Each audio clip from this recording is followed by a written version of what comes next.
Good day, everyone. Warm greetings to all my dear viewers. I, Ansari Sania of Mithibai College of Arts, would like to share my views on the topic the health system of India. Breaking news: on 24th March 2020, PM has declared a nationwide lockdown to prevent the outbreak of coronavirus in India. India is witnessing an upsurge in the number of COVID-19 cases. The pandemic has led to the crumbling of India's healthcare system. Will India be able to combat COVID-19? The coronavirus outbreak and the inefficiency of the Indian healthcare system have been the subject of debate. The inadequate facilities in government hospitals, lack of beds, oxygen deficiency, improper health and hygiene facilities reflect the decaying position of our health infrastructure. Today, with more than 32.8 million COVID cases and more than 4.38 lakh deaths, India is the second worst affected COVID country in the world. But has the Indian healthcare system always been so fragile? Or has the pandemic compelled it to get on its knees? Let's see. In India, the state government is responsible for providing healthcare services, while the central government offers administrative and technical services. The Constitution makes multiple references to the role of the state in provision of healthcare to citizens. For instance, the Article 39E directs the state to secure the health of workers. Article 47 casts a duty on the state to raise the nutrition levels and standard of living of people and to improve public health. But has the government managed to fulfill its duties towards the well-being of its citizens?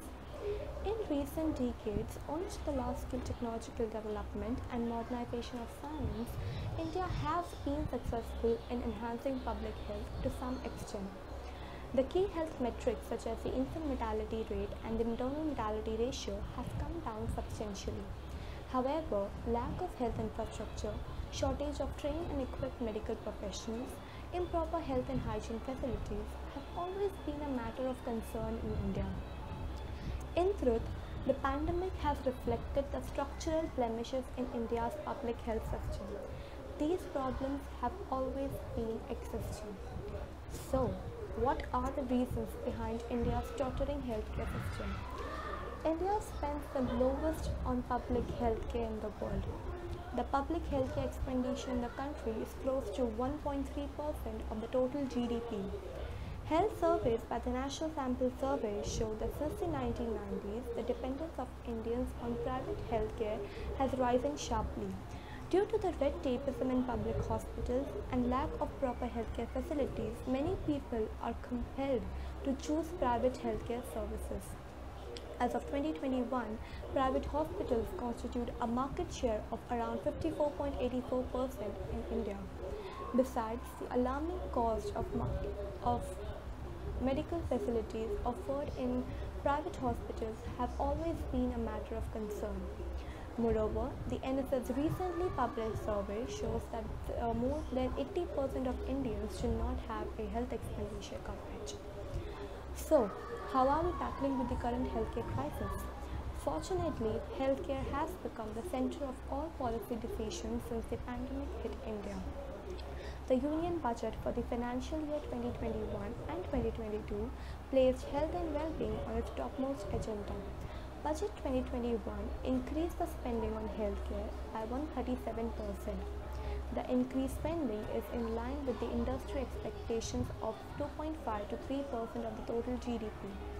Out of 6 vaccines currently available in India, 4 are locally manufactured. The PM Atmanirbhar Swasth Bharat Yojana aims to develop the primary, secondary and tertiary healthcare system throughout the country over the span of next 6 years. In January 2021, India launched the Vaccine Maitri initiative to supply Made in India vaccines to developing countries globally. As per some statistics, India has exported more than 66 million COVID vaccines under this initiative. In a way, the Union Budget has delivered what the Indian healthcare system has long needed. But are the efforts taken by the state sufficient to revive our healthcare system? I believe the government has taken the first initiative. However, there's a lot to be done to boost our healthcare system. First, the scope for investment in healthcare needs to be expanded along with increasing the government health expenditure. Second, we need to improve the functioning of the already existing public health infrastructure. Public health planners need to make maximum efforts to fill the vacant medical posts through efficient recruitments. Next, we need to leverage technology to transform our public health sector. Modern technology has the potential to bring efficiency in service delivery and enhance the reach of medical services. The private sector can also participate in the upliftment of India's healthcare system through initiatives such as public-private partnerships and corporate social responsibility. Also, it is high time for India to declare the right to health a fundamental right. The strong health laws will help build societal resilience to future pandemics and public health emergencies. Lastly, I salute all our COVID warriors for their undaunted efforts to bring solace to our society in such an unprecedented time. Jai Hind.